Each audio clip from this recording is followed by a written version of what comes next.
سید ولد آدم خیر الانام، اس پہ لاکھوں درود، اس پہ لاکھوں سلام۔ بسم اللہ الرحمن الرحیم۔ الحمد للہ وکفی وسلام علی عباده الذین اصطفى، اما بعد فاعوذ باللہ من الشیطان الرجیم۔ بسم اللہ الرحمن الرحیم۔ وانزلنا الیک الذکر لتبین للناس ما نزل الیہم، صدق اللہ مولانا العلی العظیم۔ محترم بزرگوں،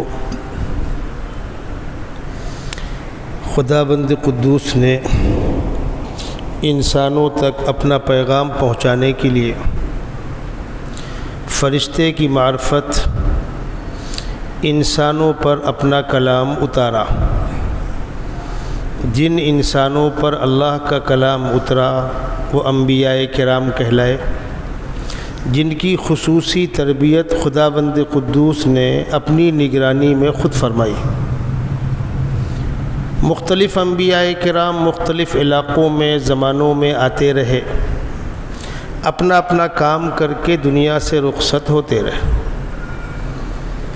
آخری دور میں جب دنیا اپنی جوانی سے بڑھاپے کی جانب چلی تو سارے نبیوں کے نبی امام الانبیاء سرور کونین سیدنا حضرت محمد مصطفیٰ صلی اللہ علیہ وسلم پر اللہ کا پیغام اترا۔ وہ پیغام جو جبرائیل امین لے کر آئے اس کو قرآن مقدس کہتے ہیں۔ یہ اللہ کا کلام ہے، اللہ کا پیغام ہے بندوں کے نام۔ اس قرآن مقدس کے اندر انسانیت کی، بھائی چارگی کی، اخلاق و محبت کی، بھلائیوں کی تعلیمات ہیں، کاروبار کے مسائل ہیں، معاملات ہیں، آپسی اختلاف کے مسائل کا حل ہے، اللہ کی معرفت، پیغمبر کی معرفت، مرنے کے بعد اچھے برے اعمال کا حساب دینا، یہ تمام چیزیں قرآن مقدس کے اندر موجود ہیں۔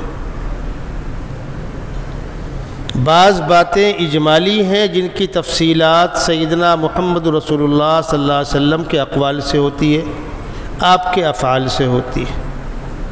آقا صلی اللہ علیہ وسلم کی زندگی سراپا قرآن مقدس کی تشریح ہے۔ قرآن مقدس کے اندر جو باتیں کہی گئی ہیں ان تمام باتوں کے مجموعے کا نام دین ہے۔ ان الفاظ کو پھر دہرا رہا ہوں، قرآن مقدس کے اندر جو باتیں کہی گئی ہیں ان تمام چیزوں کے مجموعے کا نام دین ہے، اور آقا صلی اللہ علیہ وسلم کے اقوال، افعال، آپ کی زندگی سے جو جو چیزیں ثابت ہیں ان تمام چیزوں کے مجموعے کا نام دین ہے۔ دین کسی ایک چیز کا نام نہیں ہے۔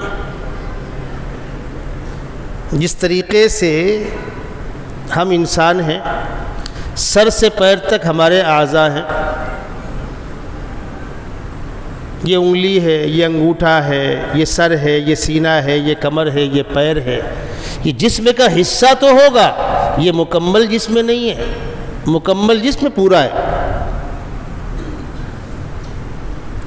آقا صلی اللہ علیہ وسلم کی تعلیمات میں دین کی جو بنیادیں ہیں وہ 5 ہیں، اور 5 کے مجموعے کا نام دین ہے۔ سب سے پہلی چیز ہے عقائد۔ عقائد جمع ہے عقیدے کی۔ عقیدہ کہتے ہیں دل کی کیفیت، دل کا یقین۔ کس چیز کا یقین؟ خدا کی خدائی کا، رسول کی رسالت کا، اور مرنے کے بعد اچھے برے اعمال کے حساب کا۔ پھر اس کی شاخیں نکلتی ہیں۔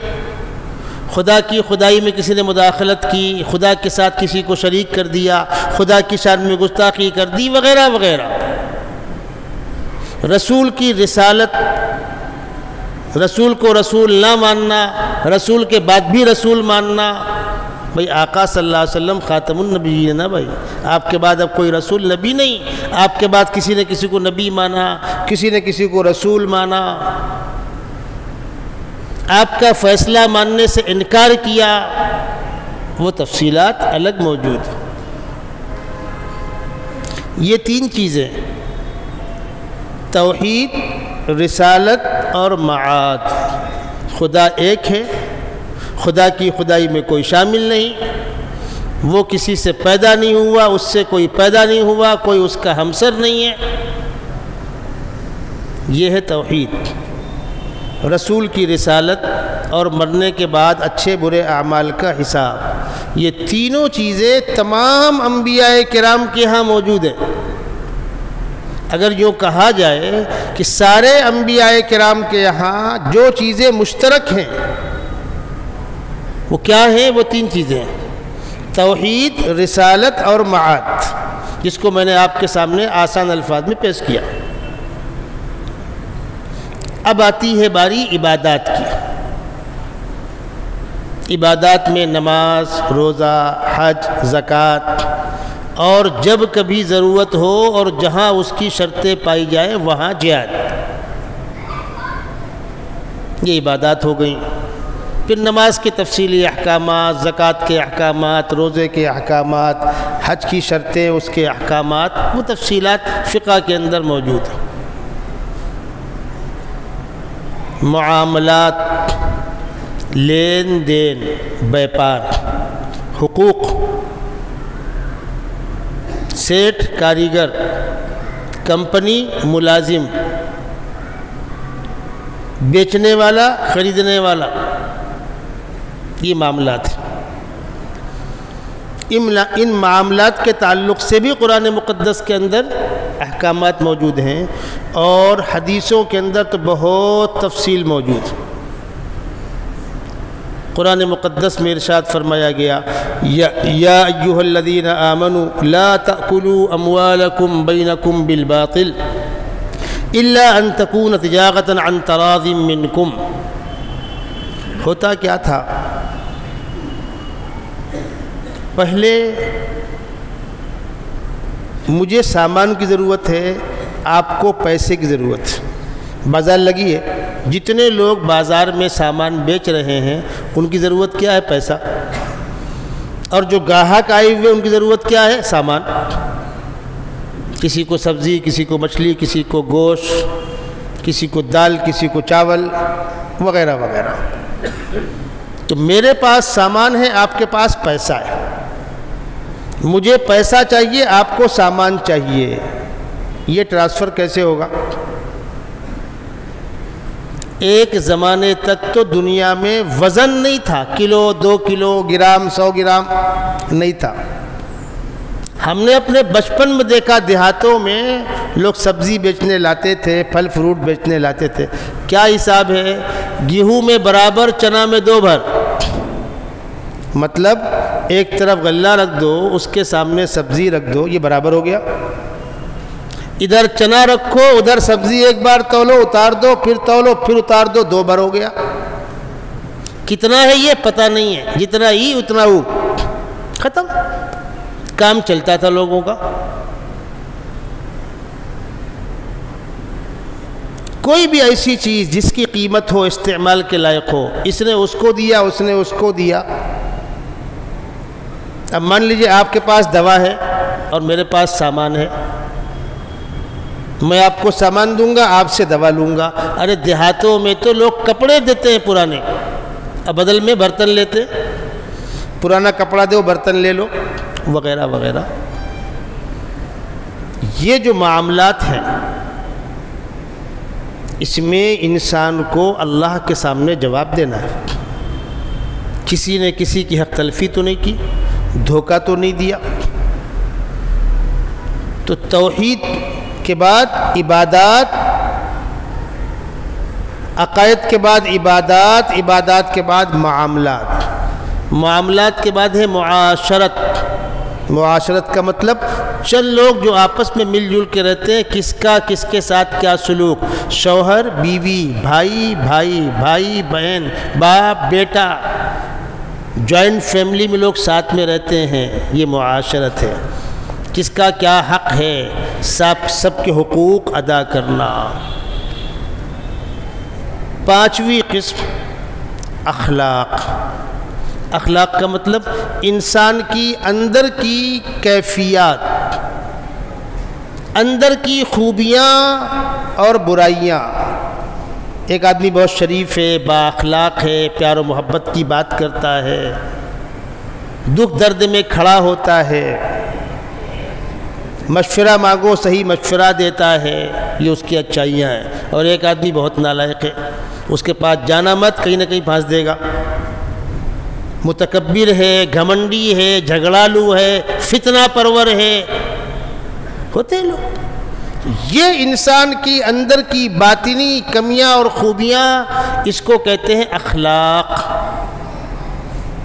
یہ ہے 5 شعبے دین کے، پھر سے گناتا ہوں۔ سب سے پہلے عقائد، اس کے بعد عبادات، پھر معاملات، پھر معاشرت، پھر اخلاق۔ ان 5 شعبوں پر اللہ کے نبی صلی اللہ علیہ وسلم کی تفصیلی تعلیمات موجود ہیں، تفصیلی احکامات موجود ہیں۔ اگر کسی شخص نے ایک شعبے کو اپنایا اور دوسرے میں کمزوری ہے تو اللہ کیا پکڑ تو ہونے والی۔ عام طور پر آسان کیا پڑتا ہے، عبادات، بس عبادات میں لگ گئے فرصت۔ حضرت عمر رضی اللہ تعالی عنہ کی خدمت میں کسی صاحب نے دوسرے ایک بندے کی تعریف کی، بڑے اچھے آدمی ہیں، بڑے نیک آدمی ہیں۔ حضرت عمر نے پوچھا تمہارے پڑوسی ہیں وہ؟ کہا نہیں۔ سفر میں ساتھ ہوا؟ نہیں۔ کوئی لین دین ہوا، بیوہار ہوا؟ نہیں۔ سیدنا عمر بن خطاب خلیفہ راشد وہ مسکرا کے فرما رہے ہیں لعلک نظرتہ خارجا من المسجد، مسجد سے نکلتے ہوئے دیکھا کیا؟ کون کہہ رہا ہے یہ بات؟ عمر بن خطاب کہہ رہے ہیں۔ جب تمہارا پڑوسی نہیں ہے، بہت آسان ہے کہہ دینا معاذ اللہ منبر پر، بڑا مشکل ہے بچ جانا میں گلگوں سے خلوت میں۔ جب معاملات پڑیں گے آپ کے پڑوس میں ہوگا تو ایک پڑوسی دوسرے پڑوسی کو خوب سمجھتا ہے، سفر میں ساتھ ہوتا ہے تو اندازہ ہوتا ہے۔ کیوں؟ سفر میں ضرورتیں زیادہ ہوتی ہیں، سامان کم ہوتا ہے، پانی کم پڑ گیا، کھانا کم پڑ گیا، ہوتے ہیں حالات۔ لین دین آپس میں جب آپ کسی سے معاملہ کریں گے اور معاملے میں وہ صحیح اترے، اس کا مطلب وزن ہے۔ ورنہ اچھوں کو معاملات پڑھنے کے بعد بظاہر کچھ اور لگتا ہے، اندر کچھ اور ہوتا ہے۔ تو ایک آدمی عبادت کر رہا ہے، اپنی ذات سے نیک کام میں لگا ہوا ہے، اس کی بیوی نہیں ہے، اس کے حقوق، بوڑھے والدین نہیں ہیں ان کے حقوق، بچے نہیں ہیں ان کے حقوق، لوگوں کا لین دین نہیں ہے ان کے حقوق۔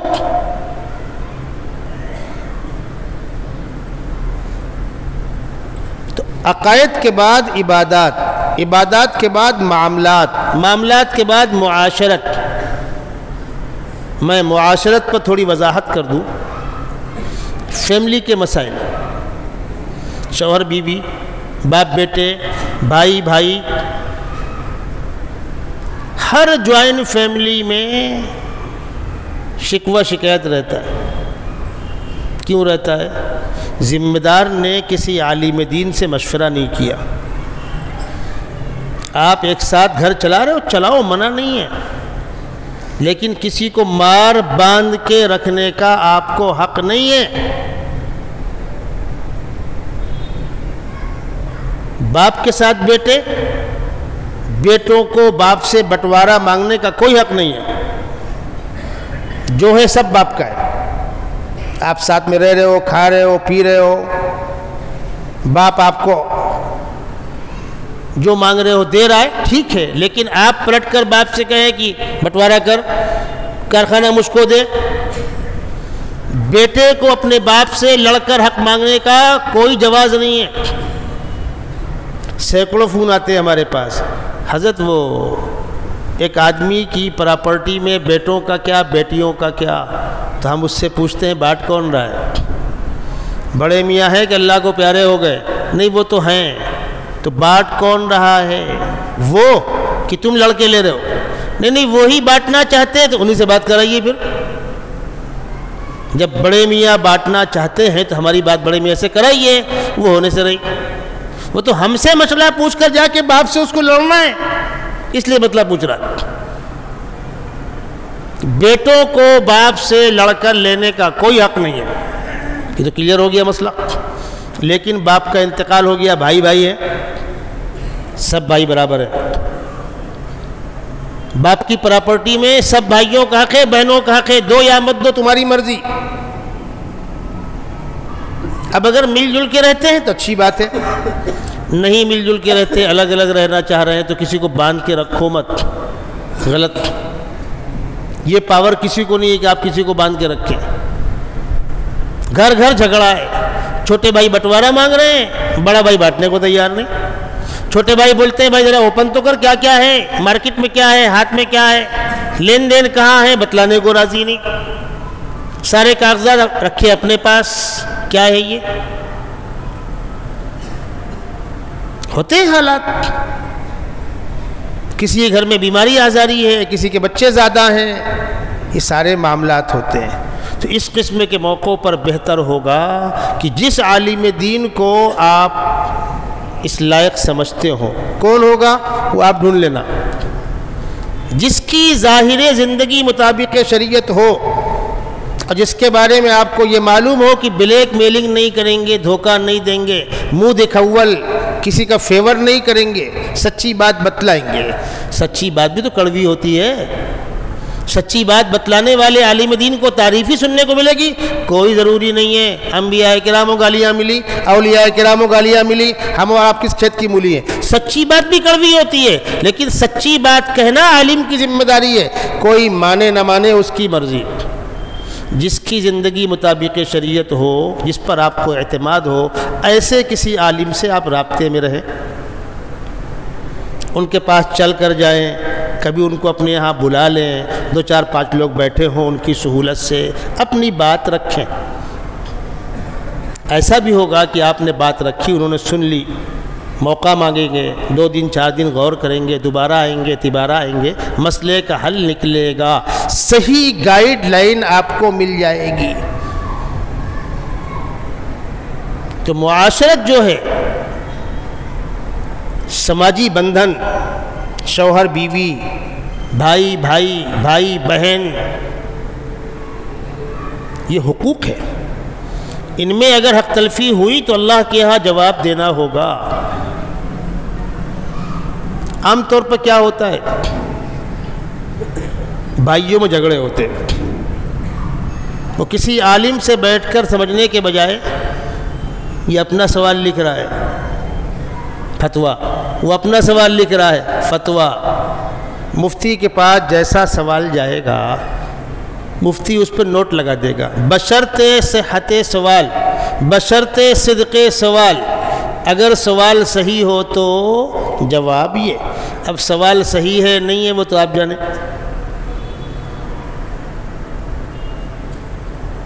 بہت سی فیملیاں ایسی ہیں، بھائیوں نے بہنوں کو بہت کچھ دیا، بھانجوں کو پڑھایا لکھایا سپورٹ کیا. اب بھانجے پڑھ لکھ گئے، بڑے ہو گئے، اب ان کی نگاہ ہے کہ ماموں کے پاس کیا کیا ہے، وہ سوال لکھ رہا ہے. ہمارے نانا کے 4 لڑکے 2 لڑکیاں، ان کی پراپرٹی کس طرح بٹے گی؟ تو کیا مفتی کو علم غیب ہے کہ بھائیوں نے بہنوں کو کیا دے رکھا ہے، یا تم نے ماما سے کتنا مانگ کھا رکھا ہے؟ لکھ دیا اس طرح بٹوارا ہوگا. اب اس کو لے کر میرا ماما میرا اماں کا حق مار کے کھا رہا ہے. اب جس ماما نے 2 5 لاکھ روپے دیے فیس کے، ڈونیشن 10 لاکھ روپے دیے، وہ تو آپ بھول گئے. بیماری میں علاج کرایا، مکان بنا کے دیا، دکان دیے، وہ تو سوال میں ہے نہیں. اب آپ ماما کو حرام خور کہہ رہے ہو.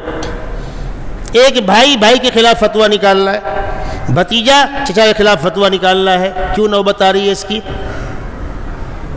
شہر میں علماء نہیں ہے؟ جہاں آپ کا گاؤں ملک ہے وہاں علماء نہیں ہے؟ جب بیٹھو گے دونوں فریق محبت کے ماحول میں اور ایمانداری کے ساتھ پوری بات بتلاؤ گے تو عالم دین صحیح مشورہ دے گا۔ تم نے الگ سوال لکھ رکھا ہے، اس نے الگ سوال لکھ کر رکھا ہے، تم اس کو جہنم بھیجتے رہو، تم کو جہنم بھیجتا رہے گا، قیامت تک مسئلے کا حل نہیں نکلے گا۔ میں آپ کو ایک آدھ واقعات سنا دیتا ہوں۔ دو بھائی ہیں، گھر میں غربت تھی، کچھ پیسہ جمع کر کے ایک بھائی کو پاسپورٹ بنوا کر کے سعودی بھیج دیا۔ یہ تقریباً 20 سال 25 سال پہلے کی بات ہے۔ اس وقت جانے میں خرچہ بھی کم ہوتا تھا اور تنخواہیں اچھی ہوتی تھی۔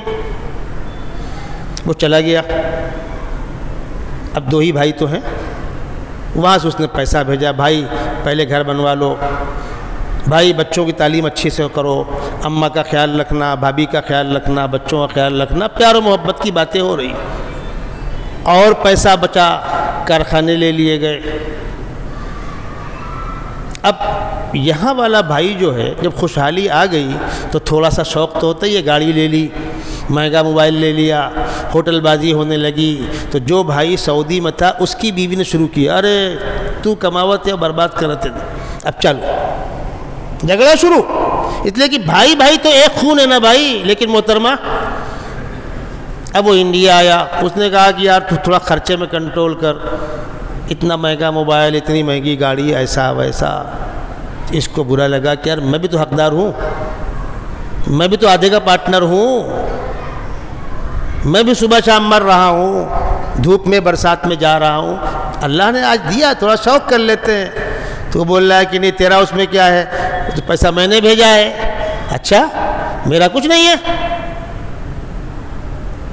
اب اس نے فتویٰ سوال لکھا، ہم لوگ غریب تھے، ایسا ہوا، ہم نے ایک بھائی کو باہر بھیجا، ہم لوگ جوائنٹ فیملی میں ہیں، اور بھائی لکھتا رہا کہ ہم لوگ ہمیشہ ساتھ میں رہیں گے، دیکھو اس کا خط ہے، پلا ہے، ڈھکا ہے، اور آج بول رہا ہے تیرا کچھ نہیں، تو میرا کیا ہوتا ہے؟ مفتی کیا لکھے گا؟ ان کا سوال ان کی جیب میں، انہوں نے الگ سوال بھیجا، میں باہر گیا، میں نے کمایا، میں نے پیسہ بھیجا، میرے پیسے سے کارخانہ لیا، کس کا؟ مفتی کیا لکھے گا؟ اب ان کا فتویٰ ان کی جیب میں، ان کا فتویٰ ان کی جیب میں، بھنڈی کے سارے مفتیان کرام بیکار ہو گئے اپنا بھائی۔ ہم دارالعلوم دیوبند فتویٰ لائیں، ہم فلاں جگہ فتویٰ لائیں، مقامی طور پر نہ کوئی ادارہ تھا، نہ کوئی مفتی تھا، نہ کوئی مولوی تھا۔ یہ دونوں بھائی پہنچے مفتی الحق صاحب کے پاس، انہوں نے کہا ایک کام کرو، تم کو بھیجتا ہوں، سراج العلوم نے بھیج دیا میرے پاس، مجھے فون کیا، ذرا آپ دونوں کی بات سن لیجئے، اور دو ہی بھائی تو ہیں، جھگڑا کر رہے ہیں آپس میں، مسئلے کا حل نکال دیجئے۔ بیٹھالا میں نے پوچھا، ابا تو ہے نہیں ہے، بوڑھی اماں ہے، تو اماں کو بانٹو گے؟ اماں بٹے گی، بٹوارے کے بعد بڈھی کدھر جائے گی؟ اور تمہارے بٹوارے کے بعد وہ بستر پکڑ لے گی، 2-5 سال جو اگر جینے والی تو 6 مہینے نہیں جائے گا۔ کہنے لگے ہاں مولانا، جب سے اماں نے سنا ہے تو اماں تو رو رہی ہے کہ بابو میں کیا کروں؟ دونوں اس کے لخت جگر نا بھائی، یہ بھی اس کا بیٹا، وہ بھی اس کا بیٹا۔ جو بھائی باہر تھا سعودی میں نے اس کو الگ بیٹھایا تنہائی میں، میں نے اس سے کہا یہ بتلا، اگر یہاں والا بھائی بیمانی کر گیا تو کیا کر لے گا؟ کارخانے اس کے نام پہ، دنیا اس کو جانتی ہے، اور تم کیوں ایٹ رہے ہو باہری کمائی پہ؟ نا ایک کیس ہوگا تیرا پاسپورٹ جمع ہو جائے گا، باہر جا پائے گا؟ ہوش ٹھکانے؟ جب تم دونوں نے محنت کر کے مل کے بنایا ہے تو یہ کیا مطلب کہ پیسہ میرا ہے اور تیرے بچوں کو یہاں کون پال رہا ہے؟ اب وہ تھوڑا سا نیچے اترا، ہاں مولانا بات تو آپ کی صحیح ہے، لیکن وہ ایک دم برباد کر رہا ہے، میں اس کو ڈانٹتا ہوں تو مجھ سے جھگڑا کرتا ہے مجھ سے، میں بڑا بھائی ہوں۔ میں نے کہا وہ صحیح ہے، لیکن تمہارا کچھ نہیں ہوتا، یہ جملہ تمہارا غلط ہے۔ بولے پھر کیا ہونا چاہیے مولانا؟ ہم نے کہا تمہارا تھوڑا سا بڑھا کر دیں گے اور کیا ہوگا، لیکن اس کو آپ الگ نہیں کر سکتے۔ ٹھیک ہے مولانا، اس کو تم باہر جاؤ، تم اندر آؤ۔ کیا ہے بھائی، کیا تماشا ہے تمہارا یہ؟ ارے سارا پیسہ اس نے باہر سے بھیجا، اس کی محنت ہے، تم ورکنگ پارٹنر ہوئے نا، تم مجھ سے ایڈ کیوں رہے ہو؟ بولے وہاں ڈائریکٹ بولتا ہے تیرا کچھ نہیں، میں کیا کروں گا؟ میں نے کہا نہیں، کچھ نہیں کا سوال تو خیر نہیں ہوگا، لیکن بڑا بھائی ہے اس کا احترام کرو، 19-20 کرے کر لو، تم خود ہی بول دو بھائی تو تھوڑا بڑھا کے لے لے، تو کمایا ہے تو ٹھیک ہے مولانا آپ جو کہہ دیں۔ میں نے کہا 40-60 کر لو، بولے ہم تیار ہیں۔ اب کہا تو اس کو تھا کہ تیرا کچھ نہیں ہے، 40% تیرا 60% اس کا، حل۔ اب کرنا کیا ہے؟ کوئی پراپرٹی توڑنا اور بگاڑنا نہیں ہے۔ اب جو نئی پراپرٹیاں بنیں گی وہ اس طرح بنیں گی کہ آئندہ جو پراپرٹیاں ہیں اس میں 60% پہ نام اس کا رہے، 40 پہ تمہارا رہے۔ جھگڑا ختم، فتووں کو پھاڑ کے پھینک دو۔ یہ فتوے مسئلے کا حل نہیں کر سکتے اس لیے کہ سوال ہی غلط ہے۔ اور یہ کارنامے کون انجام دے رہے ہیں؟ ماشاءاللہ سبحان اللہ، مسجدوں میں صف اول میں کھڑے ہونے والے۔ جب تم سوال غلط مرتب کر رہے ہو تو جواب کیسا آئے گا؟ پھر میں نے ان سے کہا دیکھو ایسا ہے، جب تک اماں زندہ ہے، گھر کی ملکن اماں رہے گی، تم لوگ آپس کے مشورے سے طے کرو، ایک رقم ماں کے ہاتھ میں رکھو۔ 20 سال پہلے کی بات تھی، میں نے کہا 10,000 اماں کے ہاتھ میں رکھو، اماں یہ لے، گھر کا خرچہ تو چلا۔ وہ کیا خود کھائے گی؟ وہ راشن بھرائے گی، بچوں کی علم منگائے گی، بانٹے گی، خوش ہوگی، اس کو ایک فخر ہوگا کہ ہم نے لڑکن ہمارے ساتھ ہیں۔ وہی کیا ان لوگوں نے۔ اتنی بات کرنے کے بعد بیچارے کافی نرم پڑ گئے۔ میں نے کہا اللہ کے بندو، باپ تو رہا نہیں، 2 ہی بھائی ہو، ایک ہی خون ہے، اگر بھائی کا حصہ بھائی نے کھا لیا تو کیوں؟ درد کس بات کا ہے؟ ارے اپنے ہاتھ سے کھلا دے بھائی، کھڑے ہو، مسافہ کرو، معانقہ کرو، آپس میں ملو۔ چھوٹے بھائی سے میں نے کہا تیرا بڑا بھائی معافی تلافی کر، لپٹے، روئے، آپس میں روئے اور گئے۔ جھگڑا ختم ہوا۔ یہ ہر گھر کی کہانی ہے، یہ ہر گھر کی کہانی ہے۔ مسائل کو شریعت کی روشنی میں حل کرو تو جس کے حق میں فیصلہ ہوگا اور جس کے حق میں نہیں ہوگا دونوں خوش ہوں گے، اس لیے کہ اگر میرا کچھ گیا تو میں نے اللہ رسول کے نام پہ چھوڑا ہے، مجھے آخرت میں ملے گا۔ عدالتیں، پولیس چوکی، مہیلا منڈل، کورٹ کچہری، یہ مسئلے کا حل ہے؟ کسی کا ہوا آج تک؟ 10 بڑی فیملیاں بھونڈی کے اندر وہ ہیں، اگر آج بھی برابر بڑھ جائے 10-10 20-20 کروڑ ایک فیملی کو آئے گا۔ اٹکی ہے پراپرٹیاں، 100 کروڑ کی پراپرٹیاں اٹکی ہوئی ہیں۔ کوئی کیسے خریدے گا؟ عرضی پڑی ہوئی ہے، اسٹے لگا ہوا ہے، نہ کوئی بلڈر لینے کو تیار ہے، نہ کوئی اونرشپ میں لینے کو تیار ہے، بس ایٹھن ہے، نسلیں گزر گئی ہیں۔ جہاں جھگڑا شروع ہوا تھا ان کے بیٹے، بیٹوں کے بیٹے مزدوری کر رہے ہیں، آٹو چلا رہے ہیں، حمالی کر رہے ہیں، اور پراپرٹیاں پھنسی ہوئی ہیں۔ کیوں؟ شریعت میں اس کی بہت اہمیت ہے۔ معاملات ایمانداری کے ساتھ ایک دوسرے کے حقوق پہچان کر ان کو دے دو۔ اور بات آئی تو عرض کر دوں، بٹوارے میں کبھی بھی پراپرٹیاں توڑ کے نہیں بانٹنا چاہیے، ایڈجسٹ کرنا چاہیے۔ بڑے مسائل پیدا ہوتے ہیں، اس کارخانے پہ اس کا نام ہے، وہ اس کے حصے میں، اس کارخانے پہ اس کا نام ہے، وہ اس کے حصے میں، یہ نام ٹرانسفر کب ہوئے گا؟ اب ایک نے سائن کر دیا کہ ہاں ٹھیک ہے، اس کے پاس کہنے لگے نہیں وہ 10 جوڑیاں موقع چاہیے، وہ باغ والا کھیت موقع چاہیے ملک میں، ابا موقع بولے رہن، اب یہ سائن مار چکا ہے، اس نے سائن مارنے سے انکار کر دیا، پنچ بیوقوف بن گیا۔ سینکڑوں مثالیں ہیں کہ نام ٹرانسفر کرتے وقت کوئی ایک اینٹ گیا کہ نہیں وہ غلط فیصلہ ہو رہا، میں نہ مانتے ہوں، موقع ایسے چاہیے، اب کیا کریں گے آپ؟ دوسرا مسئلہ کھڑا ہوتا ہے پراپرٹیوں کے ٹرانسفر میں، جب پکا ٹرانسفر ہوگا تو اسٹمپ ڈیوٹی لگے گی، خرچے آئیں گے، سرکار بھی وہ کھولے کھڑی ہوئی ہے۔ سب سے بہتر ہے کہ ایڈجسٹ کر دو۔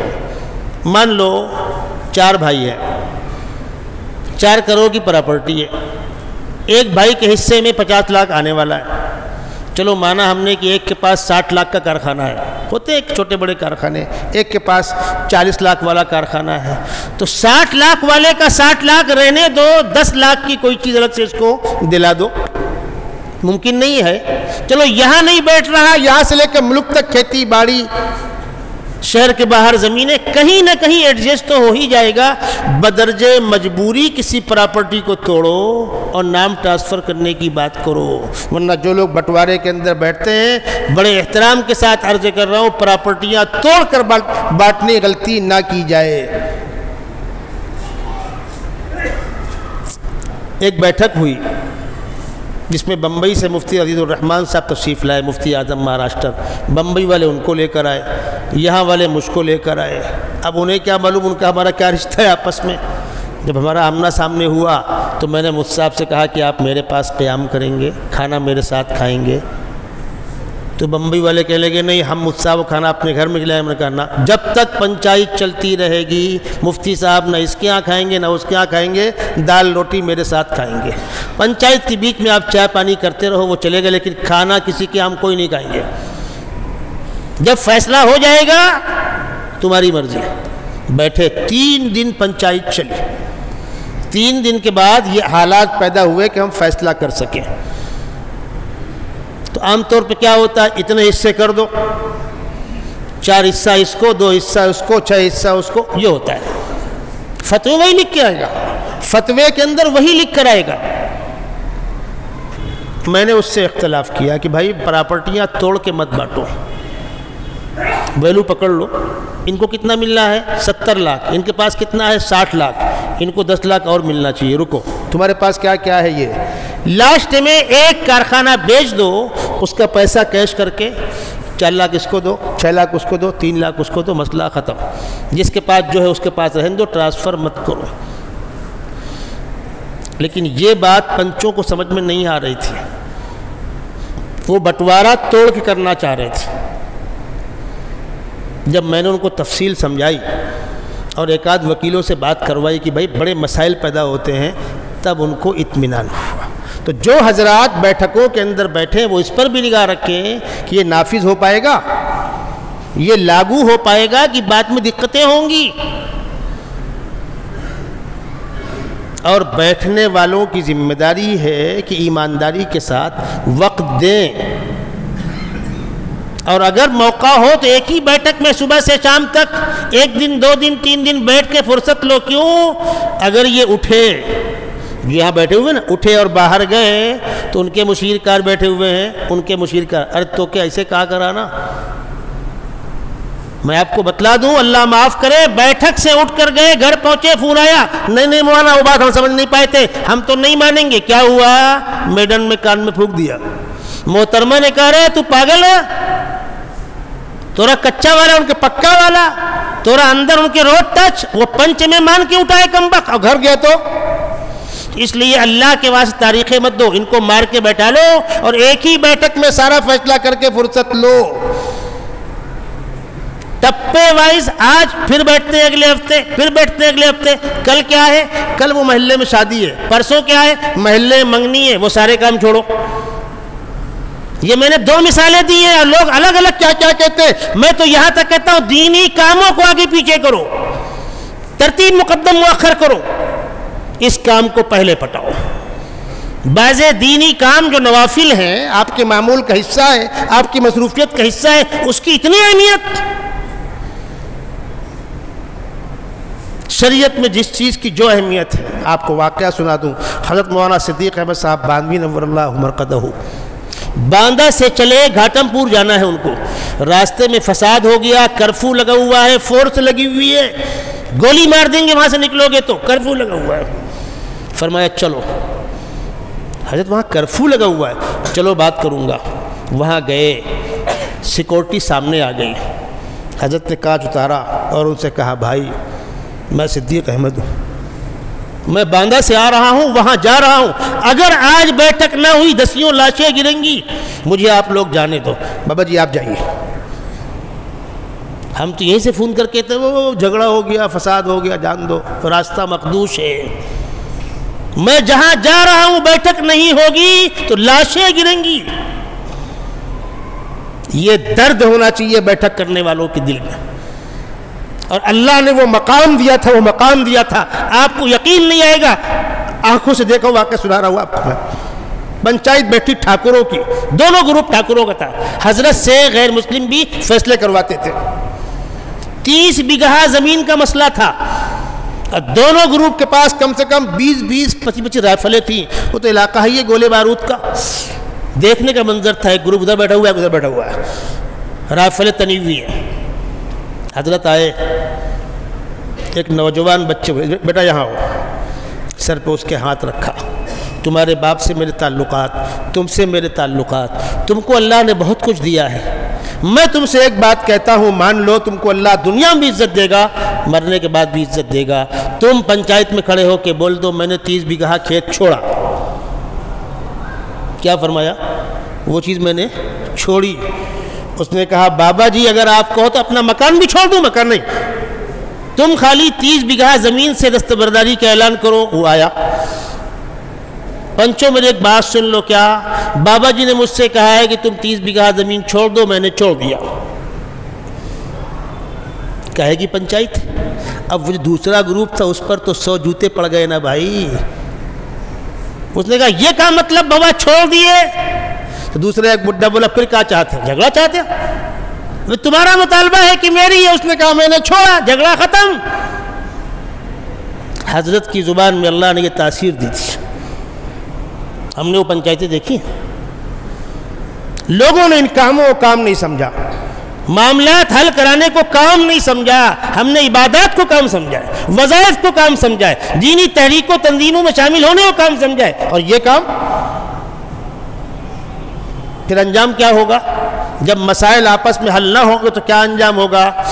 پھر پولیس چوکی کھلی ہوئی ہے، وہ ایک دکان ہے، 10,000 آپ دیں تو آپ جیسی، 20 وہ دے تو ان جیسی. کاروبار ہے وہ. کسی کو انصاف ملا کہ آپ کو ملے گا؟ عدالت میں آپ جائیے، مقامی court, session court, high court, supreme court, نسلیں گزر جائیں گی، نسلیں، مسئلے کا حل نہیں ہوگا. اور اگلی بات جو عرض کر رہا ہوں بہت تیکھی ہے، جب تک رزق حلال پیٹ میں نہیں جائے گا عبادات قبول نہیں ہوں گی. اور کسی کا مار کے کھا کر جائے گا تو لعنتیں برسیں گی. جس کا ہے اس کو دے کر فرصت لو، جو بچا وہ تمہارا، نہیں بچا ہم مزدوری کریں گے. کیا کارخانوں میں آگ نہیں لگتی؟ کیا بڑے نقصانات نہیں ہوتے؟ کیا ارب پتی روڈ میں نہیں آتے؟ کیا فسادات میں لوگوں کے کاروبار برباد نہیں ہو جاتے؟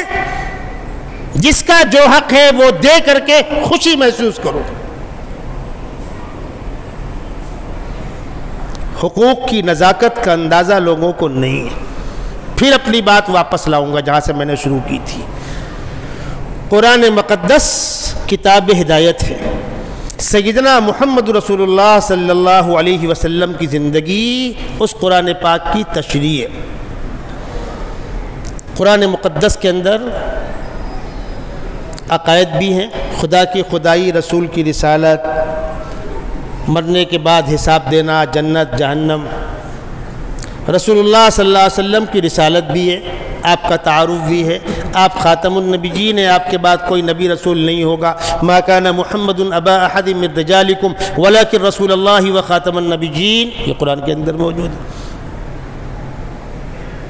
عبادات، نماز پڑھو، روزہ رکھو، حج کرو، زکوٰۃ دو، قرآن کے اندر موجود ہے. معاملات، فلا وربک لا یؤمنون حتی یحکموک فیما شجر بینہم ثم لا یجدوا فی انفسہم حرجا مما قضیت. اے محمد صلی اللہ علیہ وسلم، جب تک یہ لوگ اپنے آپسی معاملات کا حل آپ کے فیصلے کو نہ مانیں اور جو آپ کے فیصلے کے بعد خوشی سے قبول نہ کریں، وہ ایمان میں نہیں ہے، ایمان سے خارج ہے.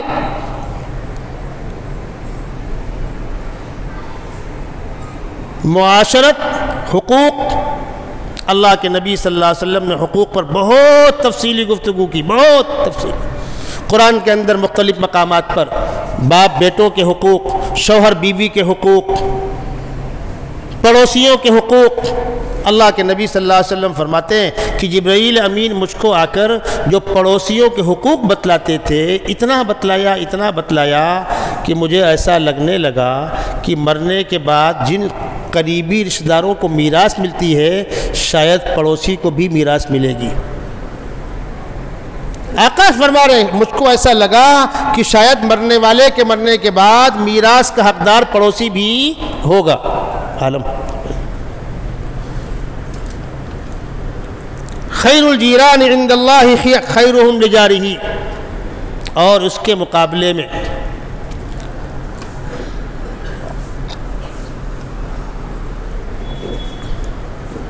وہ شخص جس سے اس کے پڑوسی پریشان ہو، وہ شخص جس سے محلے والے پریشان ہو. ہر علاقے میں ہوتے ہیں کچھ کاغذی ایکسپرٹ، اس کو حیران کیا، اس کو حیران کیا، اس کو حیران کیا، وہ اپنا انجام سن لیں. دنیا کے اندر تو خیر ٹھیک ہے، جو ہوتا ہے ہوتا ہے، مرنے کے بعد سن لیجئے. اللہ کے نبی صلی اللہ علیہ وسلم فرما رہے ہیں واللہ لا یؤمن واللہ لا یؤمن واللہ لا یؤمن، بخدا وہ ایمان والا نہیں، بخدا وہ ایمان والا نہیں، بخدا وہ ایمان والا نہیں. صحابہ کانپ گئے. کون ہے اللہ کے محبوب؟ فرمایا الذی لا یأمن جارہ بوائقہ، وہ شخص جس کے پڑوسی لوگ اس کی شرارتوں سے مامون اور محفوظ نہ ہوں. معمولی بات نہیں ہے. پڑوسی کے حقوق، گھر والوں کے حقوق، شوہر بیوی کے حقوق. عام طور پر شوہر بیوی میں اختلاف شروع کیوں ہوتا ہے؟ یہ ایسا رشتہ ہے، اگر یہ رشتہ خوشگوار ہے تو گھر جنت کی کیاری ہے، اور یہ رشتہ خوشگوار نہیں ہے تو آدمی سوچتا ہے کسی کھاڑی میں کود جاؤں، کہیں جان دے دوں، چھٹی ملے مر جاؤں. بھائی ہر آدمی تھکا ہارا کہاں آتا ہے؟ اپنے گھر سکون کے لیے، اور گھر میں آنے کے بعد سکون نہ پایا تب. پہلے کی بڑی بوڑھی عورتیں اپنی بچیوں کو سمجھایا کرتی تھی، بیٹا دیکھ شادی ہو گئی، تیرا شوہر، تیری عزت، اللہ رسول کے بعد سب سے اونچا مقام شوہر کا ہے. اس گھر میں تکلیف آرام جو بھی ہو اس کو اپنی قسمت سمجھنا. بیٹا جہاں تک ہمارے بس میں تھا ہم نے کیا، اب آگے ہمارے بس میں نہیں ہے، اب وہ گھر تیرا گھر ہے، وہاں کی شکایت لے کے میرے پاس مت آنا. یہ باپ بھی کہتا تھا، ماں بھی کہتی تھی، تو بچیاں اسی گھر میں نبھاتی تھی، شوہر کے ساتھ محنت مزدوری کرے گزارا کرتی تھی، دکھ سکھ برداشت کرتی، شکوہ شکایت نہیں کرتی تھی. اور آج جہیز میں کچھ ہو نہ ہو، یہ موبائل رکھ، ہم یہاں سے ریفل کرا دیا کریں گے، کچھ بھی ہو بتلا دینا، فون چالو. انجام کیا ہوگا؟ گھر ٹوٹ رہے، بگڑ رہے. عام طور پر شوہر بیوی میں اختلاف کیوں شروع ہوتا ہے؟ ایک عورت اپنے گھر والوں کو چھوڑ کر، اپنا میکہ چھوڑ کر، اپنا گھر چھوڑ کر شوہر کے ساتھ، جہاں شوہر گیا وہاں چلی گئی. کہاں کہاں بچیاں جاتی ہیں شوہر کے ساتھ. شوہر صاحب اس پردیسی، اس بیچاری کا تمہارے ماں سوا کون ہے؟ تم دو جملے محبت کے بول دو، بھائی بہت کام کیا، تھک گئی ہوگی، کچھ دیر آرام کر لو. حدیث شریف میں یہاں تک آیا ہے کہ اگر شوہر محبت کے ساتھ بیوی کے منہ میں لقمہ رکھے، اس پر بھی ثواب ہے. کیوں ثواب دیا گیا؟ تاکہ بیوی کی دل جوئی ہو. بیوی شوہر کی خدمت کرے، اس کو عبادت کا ثواب ملتا ہے. گھر کے کام کاج میں لگی ہے، صاف صفائی میں لگی ہے، جھاڑو برتن میں لگی ہے، کھانے پکانے میں لگی ہے، بچوں کو کپڑے بدلانے میں لگی ہے، اس کو اس پر جہاد کا ثواب مل رہا ہے. کیوں؟ وہ حدیث نہیں سنی ہماری بہنوں نے کہ جو عورت اللہ رسول کی اطاعت اور عبادات کا اہتمام کرنے کے ساتھ ساتھ اپنا گھر سنوار رہی ہے، اپنے شوہر کی خدمت، بچوں کی تربیت، جنت کے 8 دروازے اس کے استقبال کے لیے کھلے ہوئے ہیں. عورت کی ایک اندر سے خواہش ہوتی ہے میرا شوہر مجھ سے محبت سے بات کرے. شوہر تھکا ہارا باہر سے آ رہا ہے، عورت پہلی ملاقات میں مسکرا کر استقبال کرے، بیٹھا لے، پانی پوچھے، بات چیت کرے. ہر گھر میں کوئی سامان گھٹا ہوتا ہے، ضرورت ہوتی ہے، سبزی نہیں ہے، تیل نہیں ہے، بچوں کا دودھ نہیں، ہر گھر کی کہانی ہے، نئی بات نہیں ہے. ابھی شوہر داخل نہیں ہوا، نہیں، پہلے آپ بچوں کی دودھ لے کر آئیے، پہلے وہ سبزی لے کر آئیے، پہلے وہ آپ مچھلی لے کر آئیے. گھر میں اس کے غریب کی انٹری بندے تو ہو سکتا ہے ایک آدھ بار تو مان جائے، ورنہ وہ کیا کرے گا؟ کہیں کھانا کھا لے گا، مسجد میں آ کے آرام کرے گا، موبائل آف کر دے گا. ایک محترمہ کا مجھے فون آیا، حضرت میرا شوہر مجھ سے محبت نہیں کرتا، وہ کسی اور تعلقات ہیں، ایسا ہے ویسا۔ میں نے کہا بہن نہ تم کو میں جانتا ہوں نہ تم کو میں دیکھا ہوں، لیکن ایک بات پوچھتا ہوں فون پہ ہی، تمہارے اس کے سمبند کیسے؟ کہا 20 دن سے ہماری بات بند ہے۔ جی سبحان اللہ، کیوں بات بند ہے؟ تھوڑا میرے مزاج میں غصہ ہے، میں ناراض رہتی، بات کرنا بند کر دیتی ہوں۔ جب تم نے شوہر سے بات کرنا بند کیا تو وہ گھر شوہر کے لیے کیا بنے گا؟ جنت کدہ بنے گا، جہنم کدہ بنے گا؟ وہ باہر مارا پھر رہا ہے تو کہیں اس کی نگاہ ٹکرا گئی تو اب کیوں چلا رہی ہو؟ اسلام نے شوہر بیوی کو آپس میں جوڑنے کے لیے، ان دونوں کے رشتے کو بچانے اور سنوارنے کے لیے کتنی تفصیلی تعلیمات دی ہیں، اس پر گفتگو ہوتی ہے۔ عورتوں کی مجلسیں ایسی منعقد ہوتی ہیں۔ یہ جو معاشرت ہے، آپسی معاملات کا حل۔ ایک فیملی میرے پاس آئی، بیچارہ بوڑھا، لگ بھگ 80 سال کے بڑے میاں رہے ہوں گے، 4 لڑکے ہٹے کٹے صحت مند، مدرسے میں آ کے بیٹھے سراج العلوم میں۔ مجھے فون آیا، میں گیا تو جو لوگ وہاں موجود تھے انہوں نے بتلایا دیکھو سگے 4 بھائی ہیں، ایک نے گاڑی وہاں کھڑی کی ہے وہ ہے، ایک نے وہاں کھڑی کی وہ کھڑا ہے، ایک نے وہاں کھڑی کی، آپس میں ایک دوسرے کا منہ دیکھنے کو تیار نہیں ہے، بیچارہ بڈھا بیٹھا ہے بیچ میں۔ میں گیا تو بڑے میں نے مجھ سے رو کر کہا مولوی صاحب میرا بڑھاپا ہے، 4 لڑکے میرے لڑ رہے ہیں، میں کیا کروں؟ آپ سن لو، سمجھا دو، ہو سکتا ہے مان جائے۔ ہوا کیا تھا، یہ جو آس پاس کے دیہات ہیں، زمینیں پہلے کوڑی بھاؤ تھی، لوگوں کو پتہ ہی تھا کہ یہ پلاٹ ہے کہاں، ارے کچرا ہے، گھان ہے، کھاڑی ہے، گڈھا ہے۔ اپنی زمین پر جا کر کھڑے ہونے میں کراہت محسوس کرتے تھے۔ اب کیا ہوا ہے، اب بھاؤ اونچا ہو گیا۔ اب جب بھاؤ اونچا ہو گیا تو ہر ایک کی نگاہ پیسے پر۔ ان میں سے ایک بھائی نے دلالی کر کے اپنا کاروبار آگے بڑھایا، تیز ترار تھا، سودا یہاں کا وہاں کیا، وہاں کا وہاں کیا، اس لیے کہ جو باہر کا آدمی آئے گا وہ مقامی آدمی کا سپورٹ لے گا، اس کا سودا کرایا، اس کا کرایا، اس کا کرایا، ایک آدھ جگہ بلڈروں کے ساتھ پارٹنر ہو گیا، گھر کی پراپرٹی سے ہٹ کے اس نے الگ سے کچھ کیا اور کچھ بنایا، گھر کی پراپرٹیوں کو بھی سنوارا اس نے، ڈیولپ کیا اور کروڑوں میں بنایا اس نے۔ گھر کی پوری پراپرٹی وہ ایمانداری کے ساتھ 4 بھائیوں بانٹنے کو تیار ہے۔ اب بھائی کیا بولنا ہے، وہ تیرا والا ہم کو وہاں بھی ہونا۔ وہ کہہ رہا ہے وہاں کیوں دوں، میں نے تم سے پیسہ لے کے بنایا ہے کہ تم کو وہاں ٹائم دینا پڑا، کیا ہے، میرا تعلقات تھے، گڈ ول تھی میری، ہوتا ہے۔ تو میں نے ان بھائیوں سے پوچھا جو اس بھائی سے بات کرنے کو تیار نہیں کہ پراپرٹی کے کاغذات کہاں ہیں، بولے اسی کے پاس۔ اچھا کیش کس کے پاس ہے، بولے اسی کے پاس۔ میں نے کہا تم لوگ اس سے بات کرنے کو تیار نہیں، اگر بےایمانی کر گئے تو کیا کر لو گے تم؟ نہیں مولانا تو کچھ نہیں کر پائیں گے، پاگل ہو گئے ہو؟ ابے جو گھر کی پراپرٹی واپس پہلے بانٹ لو، اب بچی وہ، اس کا ہم رستہ نکالیں گے۔ مولانا کچھ تو ہم کو دلاؤ اس میں سے۔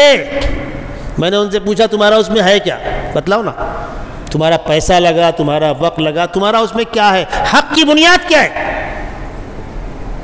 لیکن مولانا وہ مزہ کر رہا ہے، اس کے پاس 4 چاک گاڑی ہے، ہمارے پاس تو خالی بائک ہے، کچھ تو ہم کو دلاؤ اس میں سے۔ میں نے کہا ہاں ٹھیک ہے، ہم کچھ دلائیں گے تم کو۔ پھر ہم نے اس کو بلایا، کیا بھائی کیا ہے؟ بولے مولانا میں اتنی محنت کر کے بنایا ہوں، بولتے ہیں بانٹ دوں، میں کیوں بانٹ دوں؟ ارے میں نے کہا پاگل ہو گیا، باپ زندہ ہے ابھی، حساب میں رہے۔ تو مولانا کیا بانٹ دوں؟ نہیں بانٹ مت دے، لیکن کچھ تو دے ان کو بھی یار، زبان تو خاموش کر۔ بولے آپ بتاؤ کیا ہونا چاہیے؟ میں نے کہا 50% تنہا تو رکھ لے اور 50% ان لوگوں کو بانٹ دے۔ نہیں مولانا 50% تو کم ہے، میرے کو 60% دلاؤ۔ چل تم کو 60% دیا، 60% تمہارا، 40% میں 3 بھائیوں کو۔ ادھر آؤ، کئی کروڑ کی پراپرٹی ہے، تم کو 40 لاکھ 50 لاکھ دلواتا ہوں، چلے گا؟ ہاں مولانا چلے گا۔ ہو گیا مسئلے کا حل۔ اب سب بیٹھ گئے، چائے منگائی گئی، چائے پیے، بوڑھے باپ سے لپٹ کر 4 بیٹے بکار مار کے رو رہے۔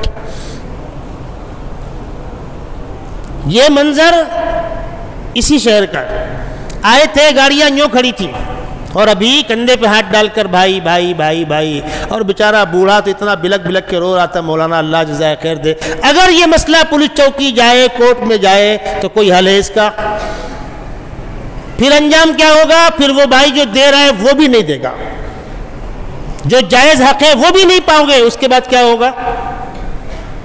معاملات ذمہ دار علماء کرام بیٹھے، مسائل کا حل نکالیں، اور جن کو ملنے والا ہے وہ ایمانداری کے ساتھ صحیح صورتحال بتلائیں،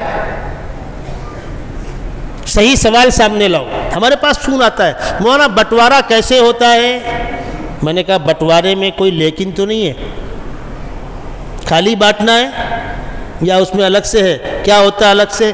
وہ میں فلانا کارخانہ الگ سے بنایا تھا، وہ ابا میرے کو الگ سے دے کر گئے تھے، تب بھائی پنچایتی کرنی پڑے گی، تب دارالفتہ آپ کا کام نہیں کر پائے گا۔ دارالفتہ بتلائے گا مرنے والے کی بیوی کو اتنا، بیٹوں کو اتنا، بیٹیوں کو اتنا، والدین کو اتنا۔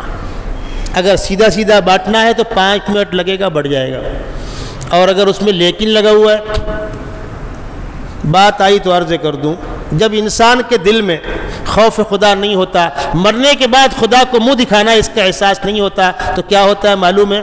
سگنیچر ڈپلیکیٹ تو ہو جاتی ہے، انگوٹھا لگانا مشکل ہوتا ہے، انگوٹھے میں چور پکڑا جاتا ہے۔ باپ بیمار ہے، وہیں اسپتال میں لے گئے اور پیٹ پہ ہاتھ رکھا اور لگا لیا، وہ بیچارہ بولنے کے لائق بھی نہیں ہے، ہو گیا انگوٹھا۔ سگنیچر فرضی، ڈاکومنٹ سارے فرضی، باپ کی سگنیچر بھی ہو گئی، انگوٹھا بھی لگ گیا، کاغذ رکھ لیا گیا۔ اب 10-20 سال کے بعد جب مسئلہ بٹوارے کا آیا، وہ تو ابا مجھ کو الگ کر کے گئے نا اتنا حصہ، وہ تو میرے کو بولے تو بہت محنت کیا، تیرا ہے، دیکھو مجھ کو لکھ کر دے کر گئے، لکھ کر دے کر گیا ہے۔ جب مرنے کے بعد خدا کو منہ دکھانا ہے، یہ احساس ختم ہو جائے گا، اور ہم نے کچھ چیزوں کو دین سمجھ رکھا ہے، بس اس کا نام دین ہے، باقی ہم لاکھ بھلے کام میں لگے ہوں، بوڑھی ماں بستر پر کرا رہی ہے اور ہم کو جا کر بوڑھی ماں کے پاس بیٹھنے کا موقع نہیں ہے، بیوی کو حق دینے کا توفیق نہیں ہے، بہن بھائیوں کو حق دینے کی توفیق نہیں ہے، تو اللہ معاف کرے، دین اس چیز کا نام ہے جو آقا صلی اللہ علیہ وسلم سے ثابت ہے۔ ہم نے آپ نے کس چیز کو دین قرار دے دیا، وہ دین نہیں کہلائے گا، وہ دین کا حصہ کہلائے گا۔ جو لوگ بھی کسی بھی کام میں لگے، مدارس میں ہو، خانقاہوں میں ہو، جماعت میں ہو، تنظیموں میں ہو، وہ بھلے کام میں لگے، قابل تعریف، قابل مبارکباد عمل ہے، لیکن دین 5 چیزوں کے مجموعے کا نام ہے۔ دین کے 5 بنیادی شعبے ہیں: عقائد، عبادات، معاملات، معاشرت، اخلاق۔ ان 5 میں انسان حقوق ادا کرے گا اور 5 کی ذمہ داری نبھائے گا تو کامیاب مسلمان کہلائے گا، ورنہ اللہ کے نبی صلی اللہ علیہ وسلم فرماتے ہیں، جس شخص نے اپنے بچوں میں انصاف نہیں کیا، روز قیامت میں اس کا مواخذہ کروں گا۔ جس شخص نے اپنی بیویوں میں انصاف نہیں کیا، روز قیامت اللہ کے نبی اس کا مواخذہ کریں گے۔ معمولی بات ہے، اسلام نے ایک سے زائد شادی کی اجازت دی، ہوتے ہیں حالات کبھی، دونوں کے اندر برابری کرو، دونوں کے خرچوں میں برابری کرو، دونوں کو وقت دینے برابری کرو، دونوں کے بچوں میں انصاف کرو۔ اب رہا سوال دل کے میلان کا، تو 4 اولادیں ہوتی ہیں، کوئی بیٹا باپ سے بہت منہ لگا ہوتا ہے، خدمت کرتا ہے، بے تکلف ہوتا ہے، باپ ڈانٹ دیتا ہے لیکن وہ باپ کے ساتھ ہی لگا رہتا ہے، پیار زیادہ ہوتا ہے، کوئی نچڑا ہوتا ہے، خرچہ پورا مل رہا ہے، ضرورتیں پوری ہو رہی ہیں، لیکن باپ نے کچھ کہا تو وہ منہ پھلا کے بیٹھ گیا۔ تو فطری رجحان کسی ایک طرف ہوتا ہے، وہ انسان کا اختیار نہیں۔ اللہ کے نبی صلی اللہ علیہ وسلم فرمایا کرتے تھے، پروردگار میں اپنی بیویوں میں انصاف کرتا ہوں، دل کا میلان عائشہ کی جانب ہے، یہ میرے اختیار کا نہیں ہے، اس پر میرا مواخذہ مت کرنا۔ اسی لیے جب آقا صلی اللہ علیہ وسلم بیمار ہوئے اور بیماری بڑھی تو آپ نے بیویوں کو بلا کر کہا، اگر تم لوگ اجازت دو تو میں بیماری کے آخری ایام عائشہ کے پاس گزارنا چاہتا ہوں۔ ساری بیویوں نے کہا ہم نے اجازت دی، آپ نے بیویوں سے اجازت لی ہے، اور زندگی کی آخری سانسیں اور آخری لمحات عائشہ فرماتی ہے اللہ کے نبی کا سر میری گود میں تھا، میرے سامنے روح قبضے ہوئی ہے۔ تو دل کا میلان یہ کسی کا اختیار کا نہیں۔